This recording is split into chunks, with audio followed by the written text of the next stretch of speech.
Fotografer adalah sebuah profesi yang menjanjikan, tidak hanya di Indonesia tetapi juga di dunia. Perkembangan dunia fotografi berkembang dengan sangat pesat. Para fotografer-fotografer profesional muda juga terus bermunculan.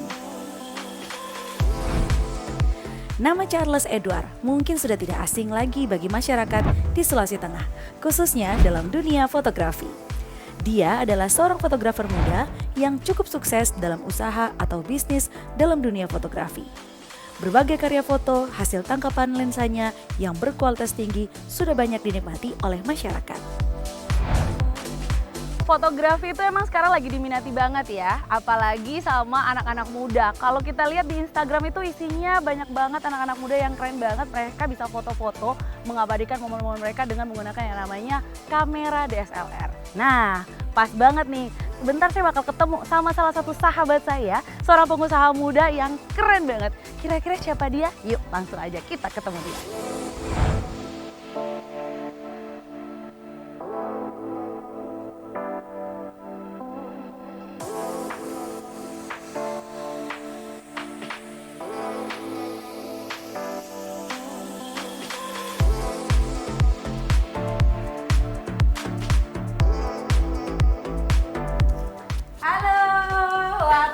Halo.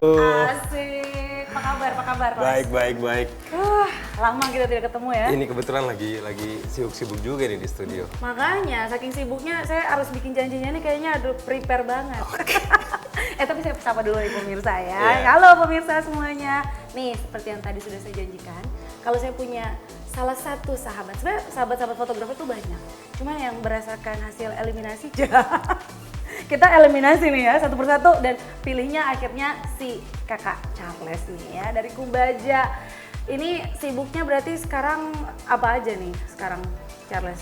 Sibuknya seperti biasa sebagai seorang fotografer, pasti ada photoshoot, prepare beberapa klien ke depan lah di akhir tahun ini. Gitu. Oke, tapi sebenarnya kita pengen tahu dulu nih, Charles ini sebenarnya seperti apa sih? Maksudnya kalau saya sih ya jujur sebenarnya baru tahu Charles nih kurang lebih kita berapa lama kenal ya? 3 atau 4 tahunan lah ya barangkali ya, kurang lebih seperti itulah baru tahu gitu loh. Tapi sebenarnya kalau Charles sendiri ini udah terjun juga di dunia fotografer pasti udah lama gitu. Tapi kita boleh flashback nggak? Seperti apa sih Mang Charles dulu tuh? Charles kecil lah gitu ya. Dulu kecilnya maksudnya apakah ada pikiran seperti apa gitu untuk ke depannya, masa depannya atau kayak gimana? Mungkin boleh diceritakan. Oke, kalau kita mau flashback sekitar di 5-6 tahun seorang Charles gitu ya. Gambarannya mungkin untuk menjadi seorang fotografer profesional mungkin belum ini ya, apalagi di tahun itu. Tahun berapa tuh by the way? Sekitar berapa ya? 97, 98 mungkin di umur 5 tahun itu. 6 tahun itu gitu. Oke, siap. Jadi kebayang lah ya umurnya sekarang berapa. Ya? Umurnya sekarang berapa. Oke. Jadi di waktu itu tuh mungkin belum profesi sebagai seorang fotografer tuh belum kebayang gitu untuk anak-anak di umur segitu. Beda lah ya, di anak-anak di umur segini pasti sudah kepikiran gitu. Saya mau jadi seorang YouTuber, fotografer, influencer gitu. Kalau di zaman itu belum ada. Iya. Ya cita-cita paling dokter ya kan? Betul. Guru. Tapi setelah saya sadari ini beberapa tahun terakhir ternyata kecilnya Charles itu sudah punya bibit seorang fotografer atau seniman mungkin menurut saya. Lebih Ya, seniman barangkali? iya, karena seperti ini. Saya punya satu kisah nih.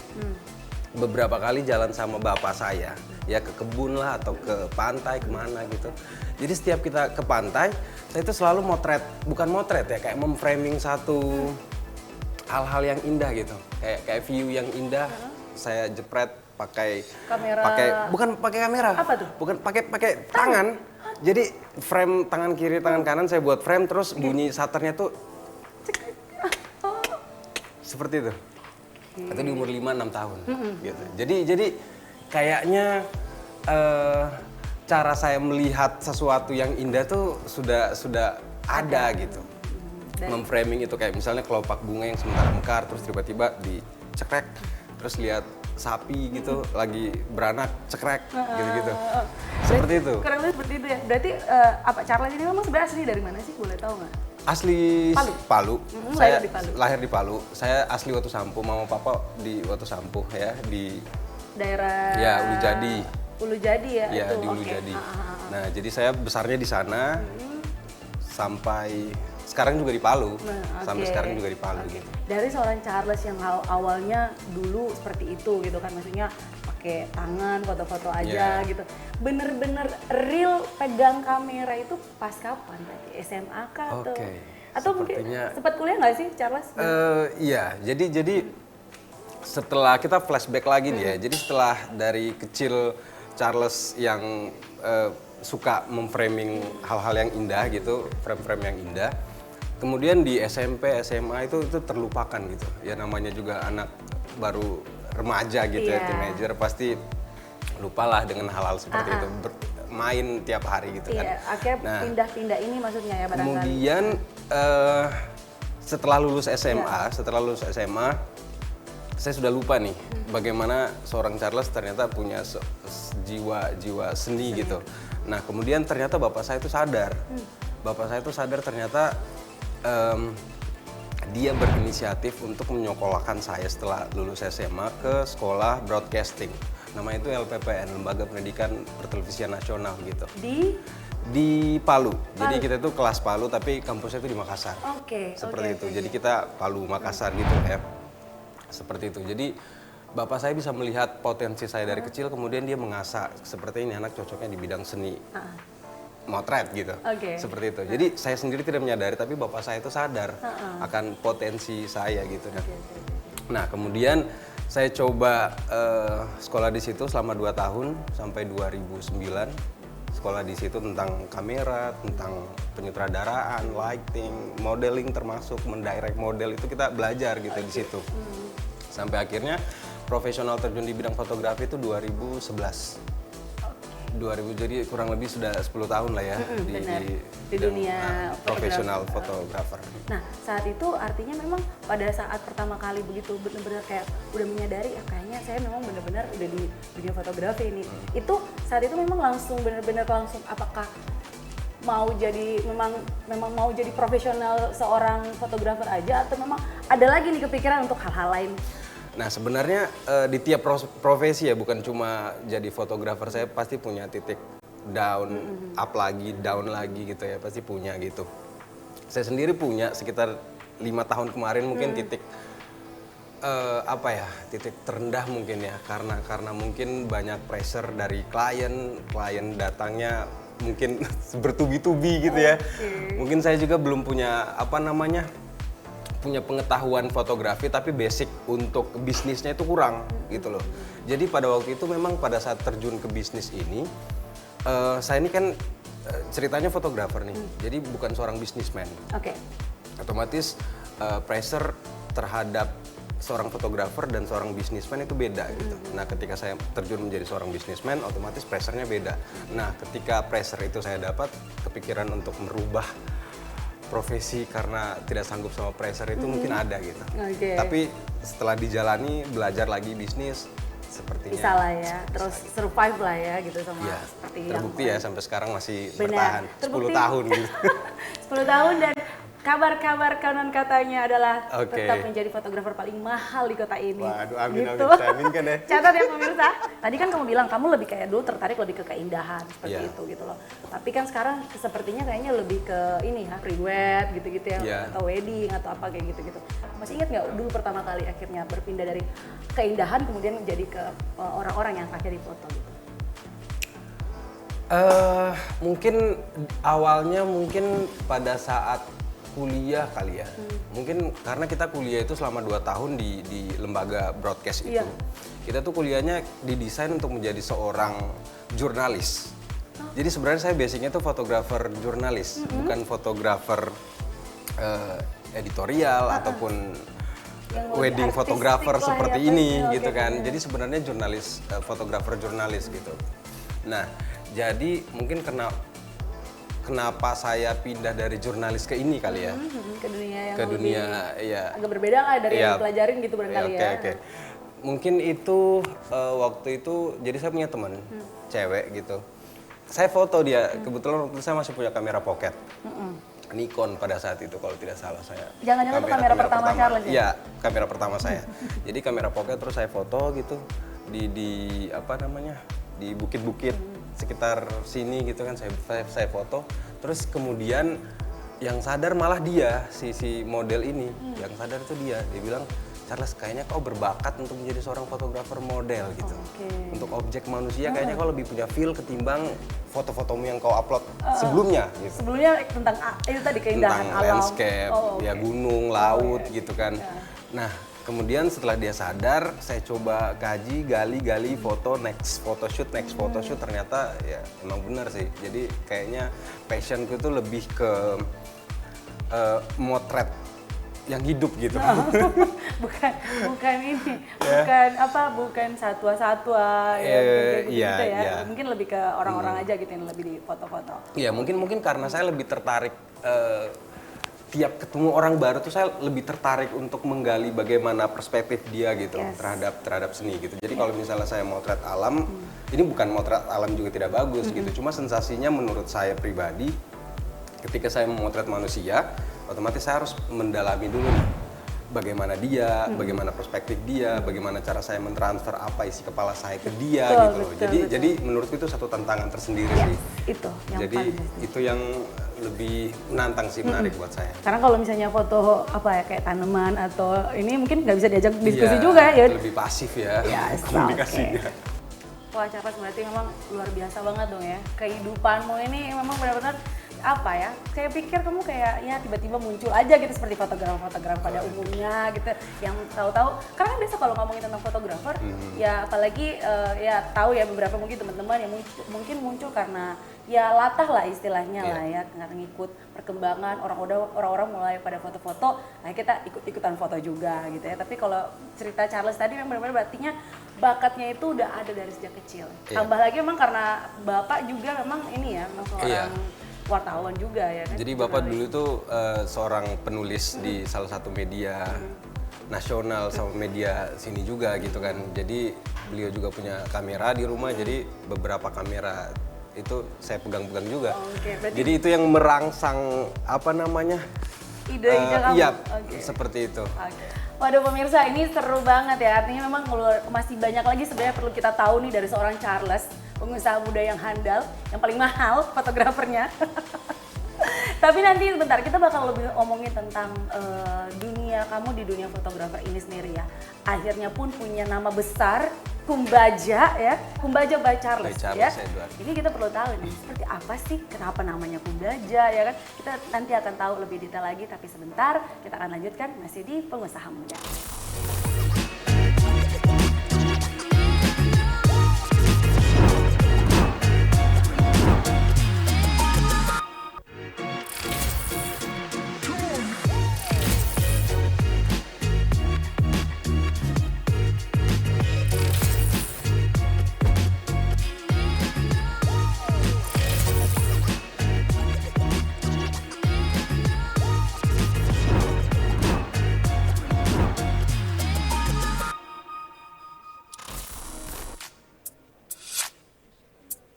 Pria kelahiran 19 Maret 1989 ini mulai menekuni dunia fotografi secara profesional sejak tahun 2011.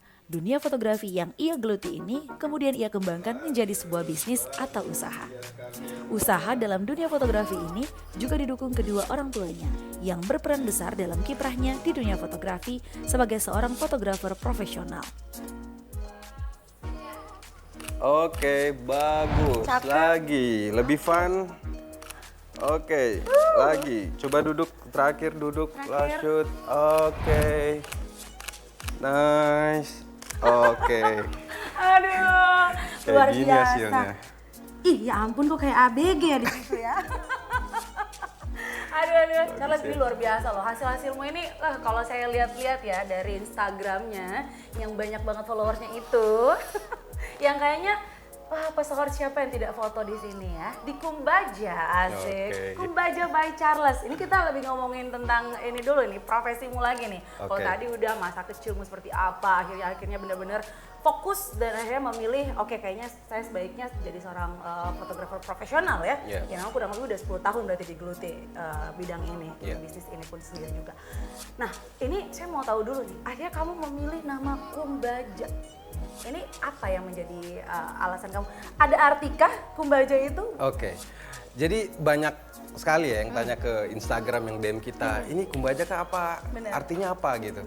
Nah, kalau misalnya orang Kaili ya? Bukan sih. Oke. Jadi kalau misalnya orang Kaili asli gitu ya, pasti tahu Kumbaja. Kumbaja itu kayak benang emas yang ada di sarung donggala itu. Jadi kalau misalnya Meta lihat sarung donggala yang ditenun itu, Iya. itu di kelopak, di motif kelopaknya itu ada benang emas. Nah itu namanya benang Kumbaja. Itu namanya benang Iya. Kumbaja. Nah jadi kenapa dikasih nama Kumbaja? Filosofinya tuh ya. Itu yang kasih nama ibu saya kebetulan. Iya, yang kasih nama ibu saya di Oke. 2011 itu.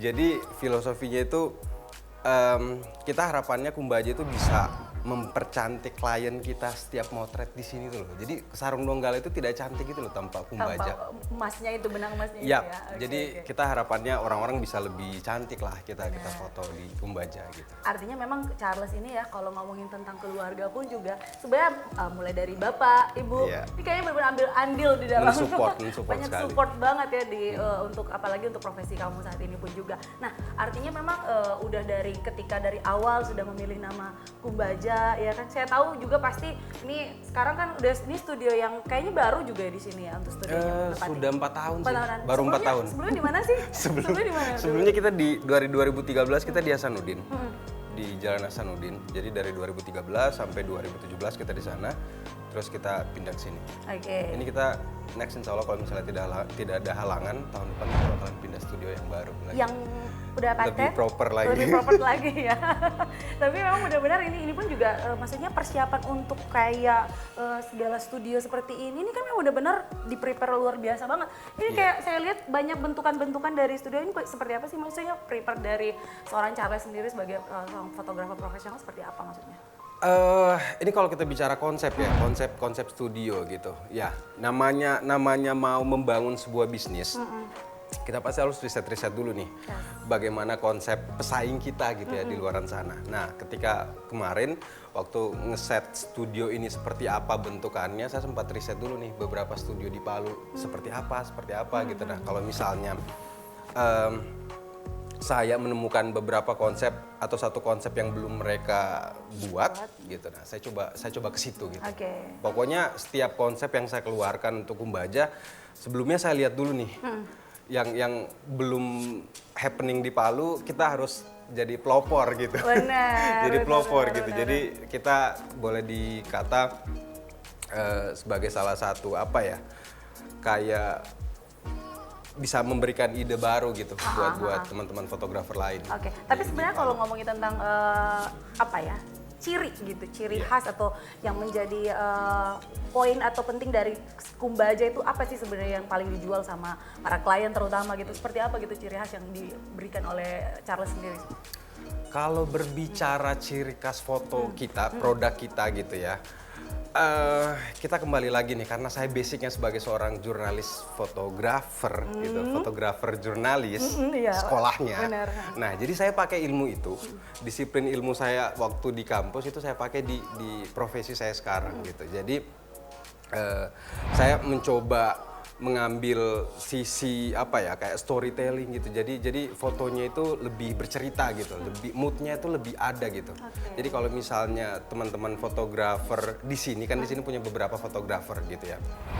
Termasuk saya yang candid photographer gitu. Jadi ada second photographer, ada fotografer prosesi, fotografer candid, saya sendiri. Jadi yang dijual di Kumbaja itu sebenarnya fotografer candidnya.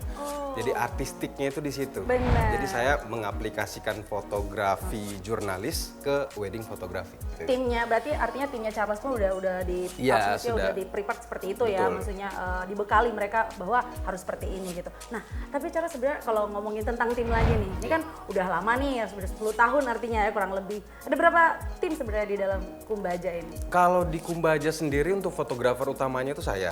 Jadi kalau misalnya ada photoshoot kayak personal, iklan, company profile atau apa, biasanya saya sendiri yang handle gitu untuk jadi fotografernya. Tapi kalau untuk editornya saya punya editor video, editor foto juga ada gitu. Jadi itu karyawan tetap di sini. Tapi kalau memang kita butuh tim yang harus turun di wedding misalnya yang butuh personil yang banyak di event yang besar, biasanya kita pakai tenaga freelance sih. Oke. Kan di Palu juga lumayan banyak tenaga freelance yang menurutku hasilnya juga gitu. Oke. Kenapa tidak ya kita rangkul buat jadi partner kita gitu. Tinggal di bagian editingnya aja nih ya, yang Ya. benar-benar akhirnya bawa lagi tadi saya Dibawa bilang lagi materinya. ciri khas dari Kumbaja Ke sendiri Kumbaja, gitu. betul. Nah, kalau Charles sendiri, ini pasti kalau berbicara tentang dunia fotografer, maksudnya foto-foto bukan hanya di Palu aja dong ya. Iya. Saya tahu kayaknya udah melebarkan sayap nih kemana-mana gitu. Boleh cerita nggak sih sama pemirsa gitu? Kemana aja Charles udah foto-foto selain di Kota Palu? Oke, sebenarnya kalau bicara project di luar kota ya agak sedih ya kalau misalnya kita bicara setahun di 2 tahun ini pasti semuanya orang lagi Iya, di nggak kota kemana-mana. masing-masing nih, lagi tidak kemana-mana. Tapi kalau bicara mengenai project luar kota, kita kan open kerjaan juga nih di luar kota, misalnya kayak ada di Balikpapan, Banjarmasin, di Malang, Surabaya, di Bali. apalagi Itu ya. kita sudah open buat ke sana gitu. Apalagi sosial media sekarang kalau misalnya mau tanya price list di Kumbaja kan tinggal langsung DM price listnya berapa, mau pemotretan di mana gitu. Jadi seluruh Indonesia Tahu bisa lah, lah. bisa dapat ya. Iya. Udah apa ya? Udah era digital kayak gini. Iya. Sayang banget kalau misalnya tidak dimanfaatkan juga yang namanya media sosial juga ya kan. Artinya tapi memang udah sering berarti ya kemarin-kemarin sebelum pandemi ini ya. Iya, sebelum sering pandemi. udah foto-foto. Klien biasanya masih permintaan apakah memang mereka langsung minta apakah itu mereka dari luar kota atau orang yang ada di Palu tapi mereka minta untuk foto-foto di luar. Ada beberapa dari luar kota, ada beberapa dari Palu gitu. Biasanya kalau dari Palu sini tuh dia sodorin mood board nih ke kita. Saya mau fotonya seperti ini gitu. Nah, biasanya kita lihat dulu nih sama tim ya kan. Kita lihat oh ini kayaknya tidak bisa kita ambil di sini kalau memang harus dilakukan seperti ini fotonya. Kalau misalnya harus dilakukan di Bali dan kliennya menyanggupi itu ya kenapa tidak kita ke Bali gitu atau ke Lombok kemana gitu kan, tempat-tempat yang mungkin menurut kita bisa dapat foto yang Sesuai beda apa? gitu ya dari klien-klien lainnya. Ciri khas dari kita tuh juga biasanya kalau misalnya yang sudah follow kita di Instagram, biasanya kita upload di story Instagram, orang-orang pasti tahu ciri khas dari kita tuh biasanya kita membuat satu spot atau lokasi pemotretan tuh kalau misalnya dilihat dengan mata telanjang tuh biasa aja. Tapi ketika kita foto dengan angle tertentu, dengan keahlian kita buat ngedirect modelnya, kostumnya, lokasinya, biasanya lokasinya jadi kelihatan perfect gitu. Nah, itu dia. Nah, itu dia yang kita jual di sini. Itu dia makanya kenapa Kumbaja tuh ya Iya gitu ya. ya oke punya lah ya, udah didukung juga dengan ya kalau orang biasa bilang ngomong mungkin apa, kamu setuju gak sih? Maksudnya Charles setuju gak? Kayak biasa orang bilang, wah ini mahal gitu.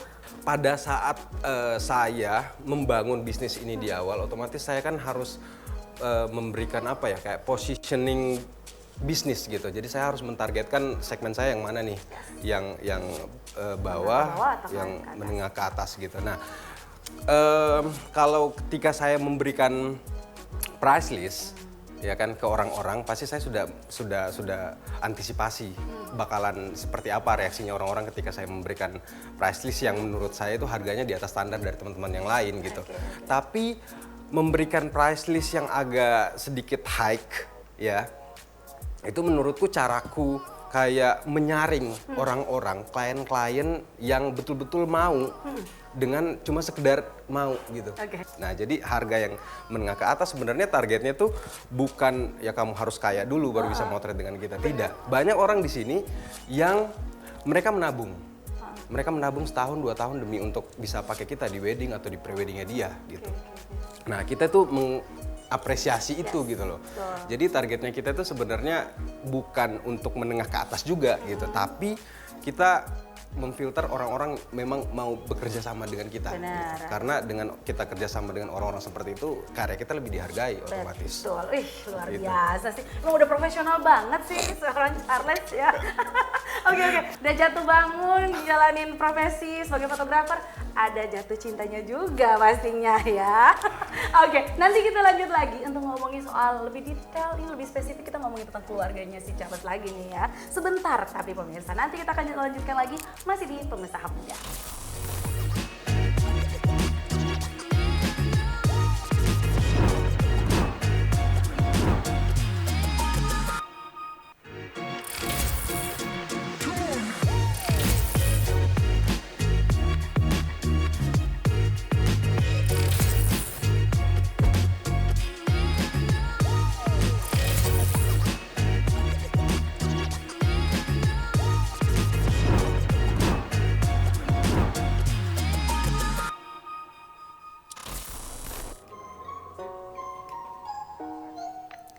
Selain dukungan kedua orang tuanya, Charles Edward juga mendapat dukungan dan support yang besar dari istri tercinta, Registia Wardani atau akrab dipanggil dengan Rere. Rere juga seorang desainer muda yang juga telah menghasilkan berbagai karya-karyanya. Tidak hanya sebagai pasangan suami istri yang serasi dan harmonis, akan tetapi Charles dan Rere juga merupakan pasangan atau mitra kerja yang kompak. Hasil desain dari Rere juga telah banyak menghiasi jepretan dari Charles Edward.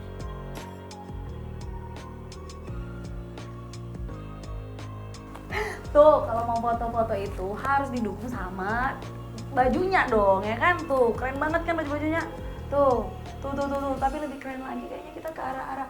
Tuh dia tuh. Wah. Nah, ini dia nih, seorang Rere. Salah satu support systemnya si Charles ya. Udah ada bapak, ada ibu, ada Rere seorang istri. One and only ya. Kalau ngomongin, amin dong ya. Kalau ngomongin si Rere ini sebenarnya teman-teman lama karena kita kebetulan waktu itu sempat satu tempat kerjaan ya. Jadi sebenarnya Rere ini yang saya tahu dulu sebagai penyiar radio ya. Beginner. Baru mau mulai tapi karena ya saat itu gara-gara apa ya? Gempa waktu itu ya. Gara-gara gempa ya, akhirnya jadinya batal deh. Udah habis gempa tahu-tahu dengar-dengar wah dia udah menikah dengan seorang Charles. Luar biasa loh. Tapi saya pengen tahu dong soal kamu nih. Saya lihat di beberapa karya-karyanya hasil foto dari Charles nih ya. Yang saya lihat beberapa kayak model-modelnya atau mungkin klien-klien yang menggunakan jasa seorang Charles ini saya lihat ada satu karya juga yang kayaknya ikut diperkenalkan juga gitu lewat karya seorang Charles dari Kumbaja ini. Ada desain kamu yang namanya adalah Sakalea. Sakalea. Dah, ini coba dong kamu ceritain soal Sakalea itu. Iya, jadi Sakalea ini baru mulainya dari tahun kemarin ya, 2020. Iya. Awal mulanya itu sebenarnya nggak langsung bantuin Kak Charles bikin dress kayak gini. Jadi mulainya itu karena ada basic fashion dan suka ngatur-ngatur orang pakai baju, akhirnya bantuin Kak Charles jadi stylist di Kumbaja gitu. Oke. Nah, terus kalau jadi stylist kan kita harus ngarahin klien nih mau nyari baju di mana, terus atau kalau beli di mana gitu. Nah, kalau nyari dress itu kayaknya agak susah gitu kan. Nyari dress yang kayak gini pasti kalau nggak sewa di luar kota, dia harus jahit dan kayaknya sayang banget ya kalau harus jahit cuma buat sekali pakai gitu. Bener-bener hanya untuk fotografi, maksudnya untuk foto priwet iya, atau sayang model. kan buat disimpan di lemari doang gitu. Jadi kayak daripada ngasih ke penjahit terus ya udah bikin aja lah buat disewa buat sekali, kasihan kliennya kalau harus jahit terus gitu. Sakalea itu sebenarnya apa artinya dari nama sebuah Sakalea itu? Sakalea itu sebenarnya nama dari Kak Charles sih. Itu kayak sekalian semuanya tuh kayak mencakup semuanya gitu loh. Sekalian, sekalian. Sakalea. Sakalea gitu ya. Oke. Dan sebenarnya kalau kamu sendiri basicmu apa? Kan tadi saya bilang kamu sempat masuk juga jadi seorang penyiar radio, tapi basicnya sebenarnya apa sih kalau Rere? Sebenarnya dulu kalau kuliah sih malah akuntansi ya. Cuma karena basicnya dari sekolah itu suka gambar, pas akhir kuliah itu kayak nyari-nyari apa sih, gimana sih cara jualan gambar ini, ternyata nyari-nyari info soal fashion kayak gitu kan. Ikut kursus jahit, ceritanya mau jadi fashion illustrator gitu, biar bisa jualan gambarnya, ternyata susah gitu. Terus abis itu cuma kayak nerima jahitan kayak gitu-gitu doang, nggak yang daftar jadi pegawai juga, jadi kayak nggak jelas gitu kan. Freelance aja maksudnya? Iya, freelance aja, nyobain semuanya, nyobain buat jadi penyiar juga waktu itu, buat nyari-nyari relasi juga kan. Yes. Sampai akhirnya ketemu Kak Charles, ternyata oh klop nih kerjaannya, bisa lah. Kerjaan dan apa ya, maksudnya udah kerjaan klub, cinta pun juga klub ya. Oke, jadi karya kamu tuh yang pertama kali yang mana nih, boleh tahu? Karena banyak sekali loh. Iya, waktu itu koleksi pertama yang paling pertama aku buat sih warna merah itu. Merah? Iya. Kita lihat dulu pemirsa, ini dia. Wow, boleh saya ambil? Iya boleh Kak. Boleh ya? Aduh. Wah ini dia nih pemirsa.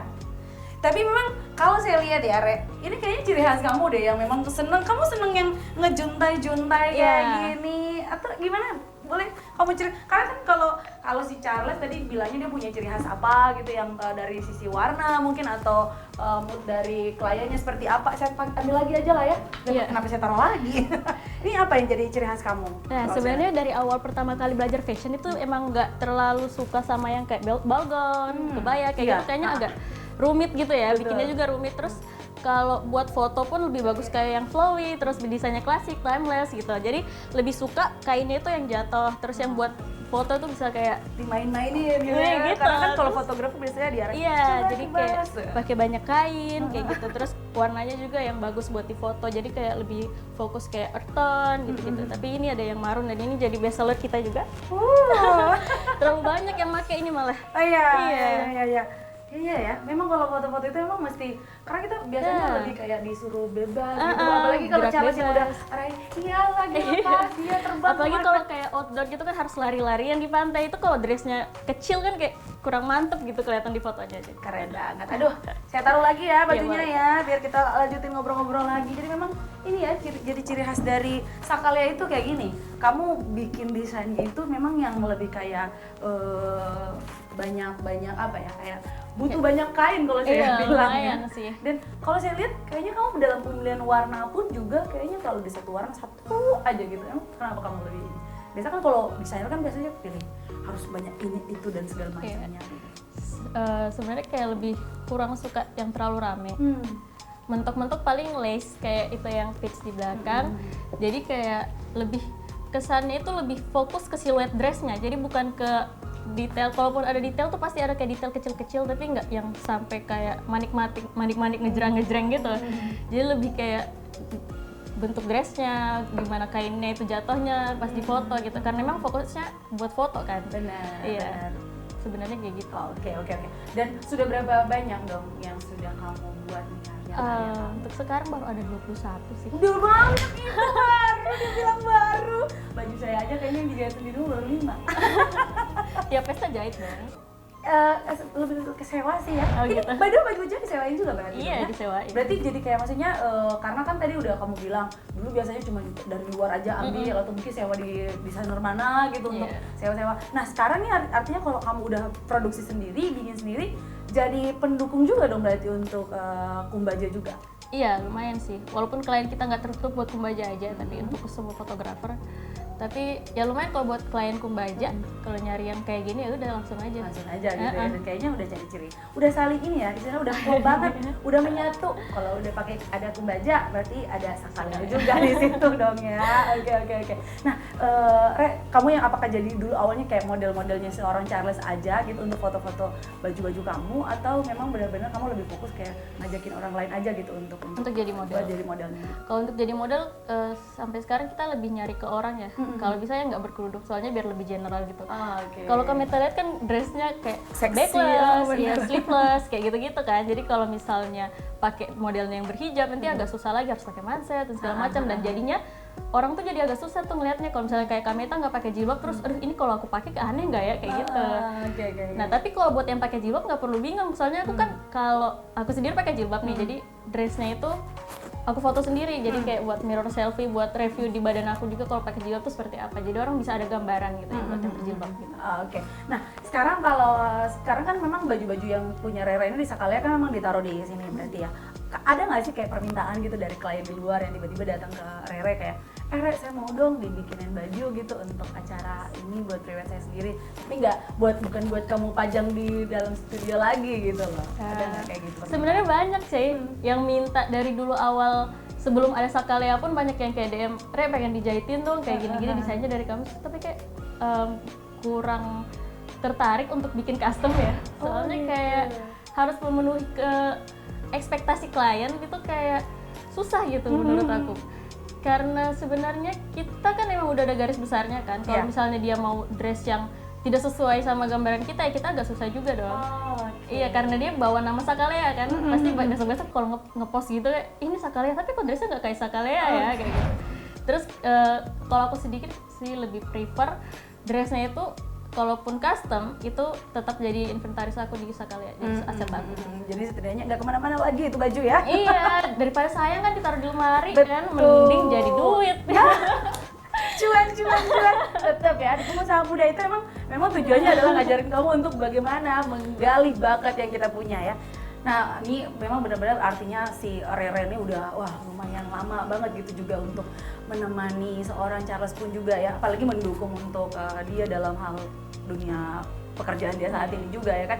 Tambah lagi kamu memang mendukung dia juga dengan membuat rancangan ini Sakalia itu sendiri. Nah, saya mau ngajakin sebenarnya Rere ini untuk ngobrol juga, gabung gitu sama Charles boleh ya? Boleh. Ada di depan kayak dia lagi nunggu tuh ya. Untuk ngobrol pasti ada jatuh bangunnya seorang Charles ya. Karena juga kalau saya bilang tadi bukan hanya sekedar jatuh cinta aja sama seorang Rere, tapi ada jatuh bangunnya juga untuk dalam hal pekerjaannya dia. Nah, nanti kita lanjutin lagi ngobrol-ngobrolnya masih di Pengusaha Muda.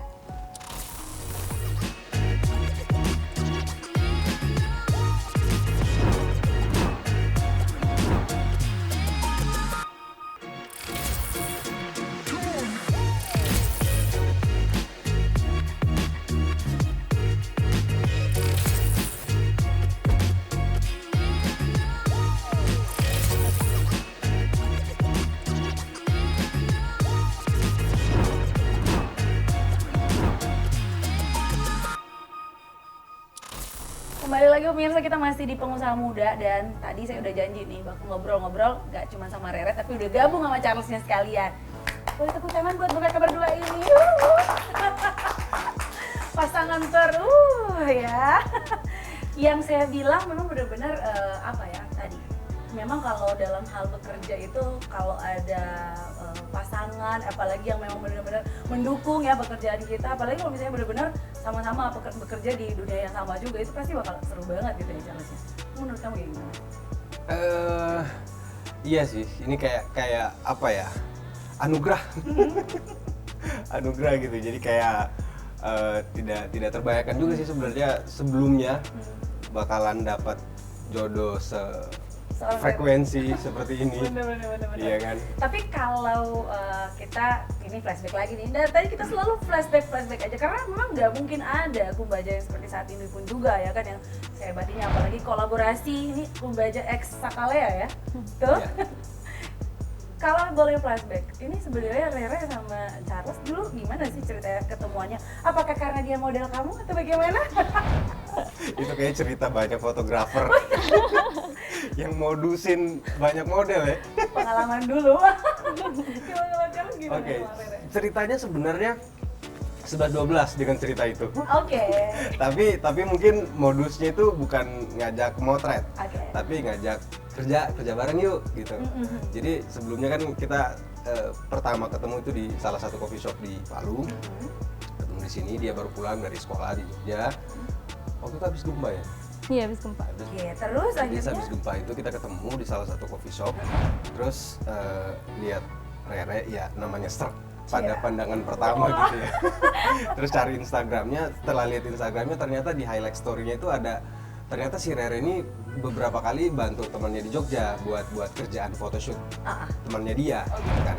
Nah setelah lihat wah ternyata selain anaknya manis, ternyata kerjanya juga manis. Kayaknya rezekinya juga bakalan manis. Iya kan? Seperti itu. Terus coba-coba DM, gimana nih mau kerja tidak bareng Kumbaja gitu. Mau kerja jadi stylist kita di beberapa project ke depan. Nah dari situ kita intens nih ketemu. Jadi tiap hari ketemu, bahas konsep, bahas klien, bahas yang lain-lain juga gitu. Lebih deep lah ya. Iya. Jadi setelah seminggu kita kenalan, seminggu berikutnya kita memutuskan untuk menikah gitu. Berarti kurang lebih udah 3 tahunan ini ya, hampir 3 tahun bersama-sama gitu. Kerjasama pun juga artinya udah selama itu juga ya. Iya. Nah, kalau namanya ngajalanin sebuah usaha ya, bisnis apalagi ini, memang nama Kumbaja memang udah besar banget, 10 tahun ya. Ada di Palu dengan segudang karya-karya yang luar biasa, pencapaiannya udah banyak banget kayaknya ya Charles ya. Alhamdulillah. Ini udah studio sendiri? Kontrak sih. Masih kontrak, tapi depan insya rencana Allah. tahun depan udah punya studio sendiri Iya, dong ya. amin. Nah, itu pencapaian yang luar biasa dong ya dari seorang fotografer kayak seorang Charles sendiri. Ada nggak kayak ya drama jatuh bangun usaha ketika dijalankan gitu? Kalau jatuh cinta kan tadi udah, jatuh bangun dalam hal usaha ini kayak gimana? Tambah lagi kan kita nih ya pandemi juga ya kan, tuh kayak gimana Charles? Jatuh bangun mungkin di awal kali ya, mungkin di awal membangun apa namanya brand gitu pasti sulit gitu kalau misalnya kita melakukan sesuatu hal yang baru dalam bisnis, apalagi targetnya kita memang kita agak pricey nih harganya kita gitu, jadi mungkin itu jadi salah satu tantangan buat kita gitu di awal, dan itu mungkin kita di awal dipandang sebelah mata ya menurutku, menurut saya pribadi gitu, apalagi kita di Palu ya yang notabene awalnya rate harga fotografer di Palu waktu itu ya berkisar 3 juta, 4 jutaan di tahun itu gitu. Nah sementara kita keluar dengan harga yang belasan juta gitu ya. Belasan juta gitu. Ini sebut aja seperti itu kan, kita langsung hadir di rate harga seperti itu. Nah pasti banyak suara-suara nih, kenapa ini seperti ini, apa yang kamu jual, kamu kayaknya belum pantas, kamu masih baru, kamu apa gitu. Itu di awal. Nah tapi ya tidak begitu ini sih, tidak begitu ini kendalanya untuk di awal gitu. Nah paling kalau misalnya dibilang jatuh bangunnya itu jatuhnya paling pada saat gempa sih, 2018. Justru di saat gempa itu? Iya justru di saat gempa itu, karena ya bukan cuma kita ya, semua pelaku usaha merasakan itu gitu, bagaimana jatuhnya. Malah kita sempat berpikir untuk memberhentikan Kumbaja, menutup Kumbaja di Palu waktu itu. Oh ya? Kenapa? Iya. Maksudnya? Karena pada saat gempa kan kita lagi di studio semua nih, jadi barang-barang semuanya lagi teratur rapi gitu, terus semuanya tiba-tiba rusak. Itu udah di studio di sini? Di studio di sini, kan kita di sini dari 2017 akhir gitu. Nah pada saat itu jadi kita mikir kayaknya kita mau bangun Kumbaja di luar deh. Pada saat itu mikirnya kalau bukan di Makassar, di Balikpapan, gitu kita move ke kota sana gitu biar cari target baru kan di sana. Nah tapi ternyata 2 bulan, 3 bulan, 4 bulan setelah habis gempa, klien kita malah telepon lagi nih, ini kita buat acara lagi di Palu, kita mau photoshoot lagi di Palu, ternyata malah rame gitu kan.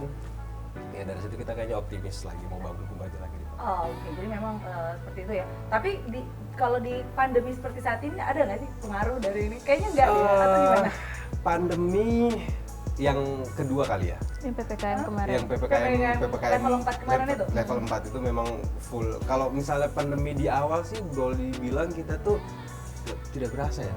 Kayak masih bisa bertahan. Masih bisa bertahan. Justru malah omset bisa berkali lipat. Saya juga tidak tahu kenapa gitu. Di awal pandemi justru malah kita tuh wah orderan masuk gitu. Tapi di level 4 kemarin semua bisnis saya rasa hancur-hancuran. Karena memang benar-benar nggak boleh ada ini juga ya. Nah, saya mau ngajakin lagi nih buat Rere sama Charles ya. Kita bakalan seru-seruan di kuis kita yang berikutnya. Karena nanti setelah ini saya mau ngajakin Charles sama Rere untuk masuk ke jalur cepat ya.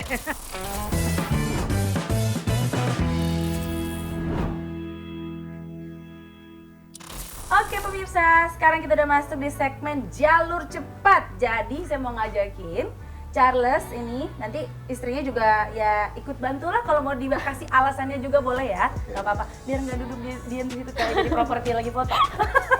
Jadi patung. Jangan jadi modal, kan tadi partner kerja sekaligus partner hidup. Ya.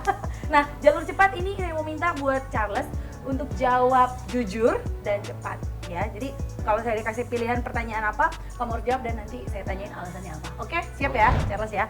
Oke, kita mulai dari pertanyaan yang pertama. Ini dia. Nah, kalau kamu misalnya nih dapat tawaran ya, pilihan nih, bila dapat tawaran dari perusahaan, misalkan gajinya itu 3 kali lebih besar gitu, tapi kreativitas kamu itu dibatasi. Atau kamu pilih mana?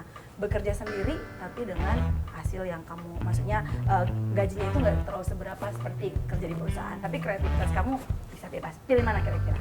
Pilihan yang kedua sih. Pilihan yang kedua? Yang berusaha sendiri dengan penghasilan yang kita sendiri tentukan gitu. Oke, kenapa alasannya? Karena dari awal saya bangun bisnis ini ya tidak memilih bekerja di perusahaan. Yang pertama itu tidak stres gitu. Saya tidak mau dibawa stres oleh pekerjaan gitu kan. Walaupun di bisnis ini juga ada stresnya dikit gitu. Cuma stresnya kan bisa kita handle sendiri gitu kan tanpa ada pressure dari atasan benar. Atau dari apa namanya klien gitu. Seperti ini bisnis ini kan ada juga pressure dari klien gitu kan. Coba kan sudah kita antisipasi di belakang gitu. Oke, sip. Oke, pertanyaan yang berikutnya yang kedua. Ayo, saya mau coba. Pertanyaannya adalah pilih wanita cantik atau wanita yang kurang cantik? Wanita cantik ya. Wanita cantik atau kurang Iya. cantik? Wanita cantik. Kamu jangan lihat istrimu terus lihat saya dong. Wanita cantik. Ini wanita cantik kamu kurang cantik. Ayo, jujur. Wanita cantik lah. Wanita cantik? Iyalah. Kenapa pilih wanita cantik? Buktinya kan sudah terbukti wanita cantik dan Seperti itu karirnya? wanita cantik sih. Kamu setuju? Naluri. Kayaknya sih Kayaknya setuju aja lah. Setuju aja. Dalam hal follow fotografer kamu pilih mana sih sebenarnya? Ada kan biasa kalau foto pun juga kan nggak semua model cantik, Iya. kan pasti ada yang juga kurang seperti saya. Itu gimana kalau misalnya ngadepin kalau misalnya ada yang kurang cantik? Kalau kamu ngadepin kayak gimana? Biasanya saya ngobrol dulu nih, komunikasi dulu sama kliennya gitu kan. Titik keinsecurannya dia itu di mana gitu kan. Misal saya insecure di bagian sini, saya tidak begitu percaya diri sama rambut gitu. Jadi lebih apa ya?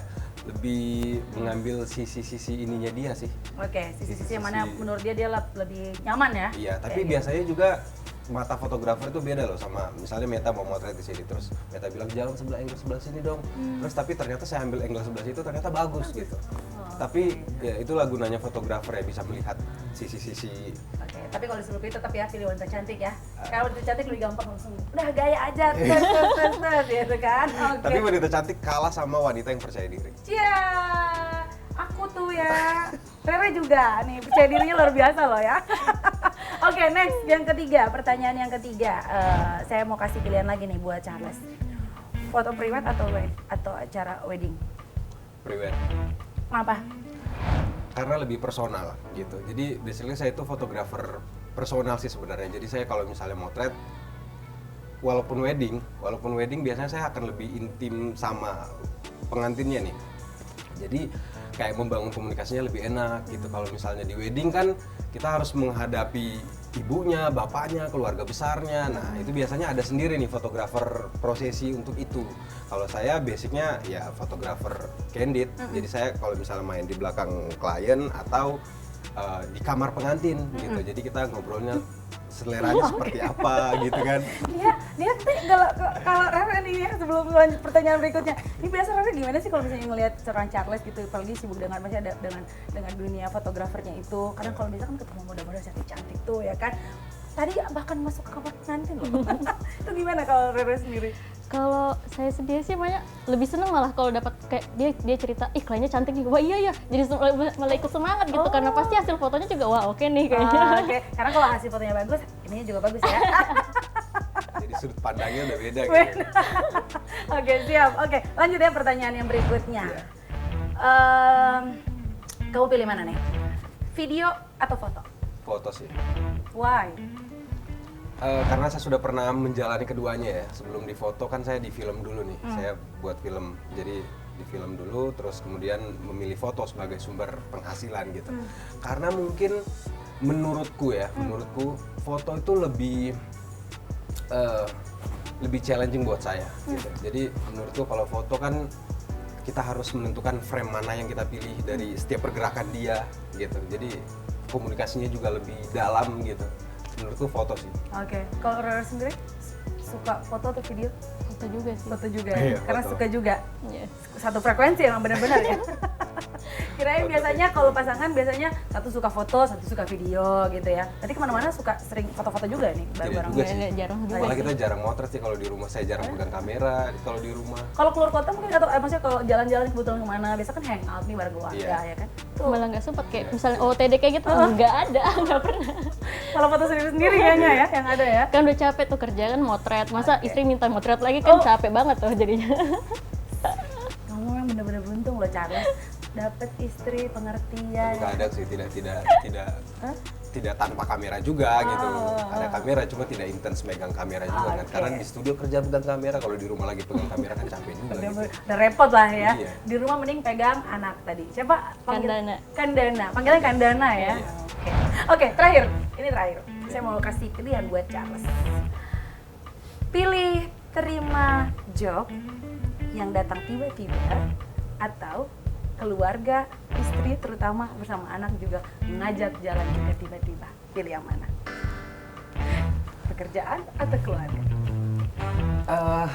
Susah ya. Kayaknya pernah nih, jangan-jangan. Sering terjadi. Oh ya? Curhat lah jadi ini. Klien tiba-tiba sih. Hmm? Klien tiba-tiba. Kenapa? Karena kalau keluarga kan kita bisa atur lagi nih, kita bisa reschedule entah itu diganti sore atau besok, itu masih bisa. Kalau klien kan ya untuk tanggung jawab profesi gitu ya. Ya siapa saja yang datang, kita tidak tahu timingnya kapan gitu kan, pasti itu tanggung jawab buat kita gitu. Jadi sebagai seorang fotografer yang punya kredibilitas, menjaga kredibilitas itu saya harus Profesional ya. Profesional, open terus sama klien-kliennya. Artinya keluarga harus dipinggirin dulu. Iya, tergantung kalau misalnya sama keluarganya kayak ada acara penting, kalau misalnya penting sekali ya kita harus pentingkan keluarga. Tapi kalau misalnya acaranya cuma sekedar hangout, makan, keluar ya kenapa tidak di reschedule dulu gitu. Oke, berarti sebagai istri Rara harus pengertian juga ya. Biasa sih, soalnya kalian kan juga gitu ya. Iya, karena pekerjaan mereka sama. Kalau tiba-tiba, tapi biasa pekerjaannya tuh kayak fotografer, misalnya Kumbaja jalan sendiri, Sakalia juga jalan sendiri, biasa jalan gitu. masing-masing ya. Iya. Nggak sering bareng-bareng juga. Tapi lebih banyak bareng atau pisah? Lebih banyak bareng sih, karena kliennya kita tuh kebanyakan satu selera gitu loh. Jadi kalau misalnya seleranya ke Kumbaja, ya tidak jauh-jauh sih selera gaunnya, selera dressnya pasti ke Sakalia juga.